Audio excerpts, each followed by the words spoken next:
So Adam was, just so you listeners know, Adam is an old school in terms of the work ethic. Okay, most competitors today will find an excuse to, do less cardio, or meet your macros is a great way. Like, right. they'll eat like, I can have this candy, or to get, and it just doesn't work. Your body, you have to. So Adam had the ability to, the focus, the work ethic, where there was no. I never worried about him not doing cardio. I never worried about him not getting his protein counts in for the day. I never worried about him opening up the almond butter jar at 3 a.m. and just going crazy on it. I don't think there was one time that I can think of literally that I strayed from Dave's diet one day. Literally. Yeah, and the results, so the point is, guys, listen, if you're going to do this, you literally have to, every day counts. You have to live like a robot. But that's a pro mindset, though, too. If you're going to be in the professional leagues and try to stand up there and get the top 5s, first call outs, you've got to have that mindset. Absolutely. It's everything matters, every little detail. And even if you want to get into the pros, to be honest, even if you want to do well at a national show, for sure. True. Yeah. The national level is a whole nother ballgame. You can't just be some half-ass bodybuilder and be I want to do a national show. Go and see what it's like. You're gonna find out real quick. Yeah, when you take your shirt off, you're gonna feel real fucking insecure because those dudes they put in the work. And if you aren't ready, it will show. Yeah, we were talking about this earlier. You guys, let's say you qualify in a show, first or second somewhere, it doesn't mean you might be qualified for nationals, but it doesn't mean that you are ready for a national show. It's totally different. Yes. Because if you're not ready, you're going to go there, you're going to go check in backstage, and you're going to see these people take their clothes off, and you're going to be like, what the fuck am I doing here? Yeah. 100%. Yeah. And it's going to make you, it's either going to, motivate the hell out of you, or it's going to turn you off, or you're going to be like, no, I can't. That's it. I literally said that in one of our other episodes. I was like, you get 2 options. Either you get motivated, or you get very deterred. Yeah. So, speaking of techniques and stuff, what is your technique with water and sodium loading before a show? It depends. I have some people that I'll have to keep drinking all the way up. It depends. He has me drinking all the way through the show. Yeah, there's some people I've had. We'd probably cut around, I don't know, say the show is at 8 or 9, we'd probably cut it around 5, and then I would sip with me. Yeah, and that's it. And the thing is this, is that you really, the last week, the key is to be ready weeks earlier, so that then it becomes splitting hairs at the end, where where a fuck up is not as easy, Right. In terms of water, you really want to try to make it so that you can do the least amount of manipulations. People, they think peak week, you got to pull this, you got to load that. You really want to make it as uncomplicated as possible, because your body change as little variables as possible. Yeah, look, it's already going to be stressful as it is traveling, getting off the plane, going to the baggage, all these different things you would not normally do in a day. Right. You have to take into account. Right. Because all those little things impact how you look, believe it or not. Yeah. That's right. Raise your cortisol. And to me, peaking is if you can capture 85% of that really cool look that you have when you see a week out from a show. You're doing pretty good. If you can capture that, that's peaking. For sure. Nice. And what you do is the last week when you start doing all this voodoo stuff, as we call it, the more variables, the more chances of your body being confused and, not wanting to be in equilibrium. That's exactly it. We talked about me doing all that stuff before USA. I was peeled. We did a bunch of junk loading. I spilled over, and then and then 5 weeks later, it's not like it gave me a bunch of time to put on all this muscle. All we did was just change how we came into the show, and I look like a different bodybuilder. Right. Yeah.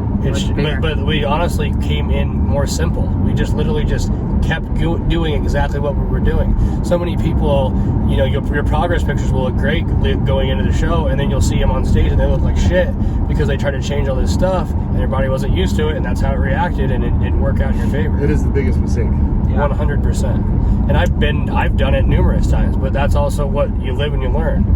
That's why I'm telling you guys not to do that shit. Well, and Dave, you're so experienced in coaching, and you've seen probably every scenario possible. What do you think about these new up-and-coming coaches that are all of a sudden these insta-famous coaches, and they've done one bodybuilding show? I think there's a whole fad of that, and usually these guys will push chems to the limit because they.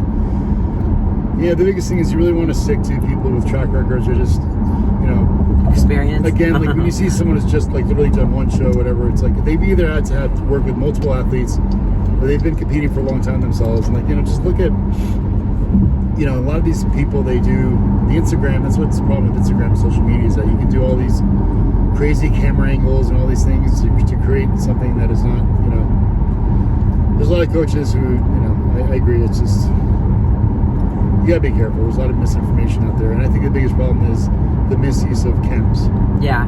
You hear these stories of, it's amazing to me, like I remember talking to Dorian Yates, and he told me how he would do, 376 milligram ampules of Parabol in a week. And he won the Mr. Olympia all those times, and there was guys who were finishing 5th out of 5 people in a novice division taking a gram a week of tren. It's just mind-boggling. For sure. Jeez. But those guys also think that, it's all about The just more is blasting better. gear, Yeah. and they don't want to train hard or diet hard. Right. That's right. The biggest thing is, Or they're the just lack not of work genetically ethic. there. I know I talked Yeah. about this when I was reflecting about Adam, his work ethic, but it's really, some people are just so focused on how to look good on the gram, whatever, and avoiding exercises that are uncomfortable to do. Finding any excuse not to squat, for example. Finding an excuse to do a hammer strength row instead of a barbell row. Right. And all that stuff's fine, and you can avoid it all day, but at the end of the day, when you go and you do your show and you're under those lights, that all shows.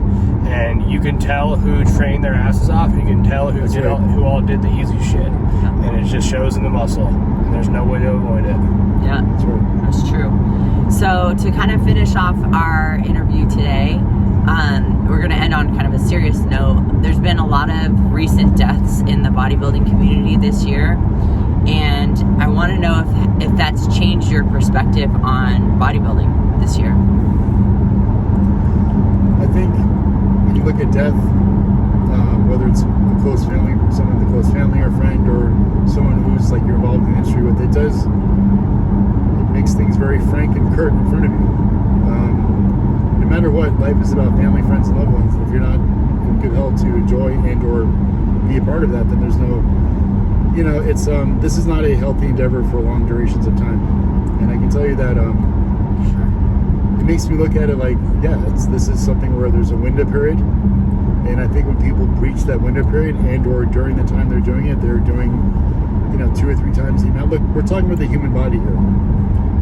And people can have, health issues out of nowhere, just let alone bodybuilding. So it's something where people need to take stock, and they need to realize, there's people who have ruined their marriages, ruined their health, just chasing something that they weren't.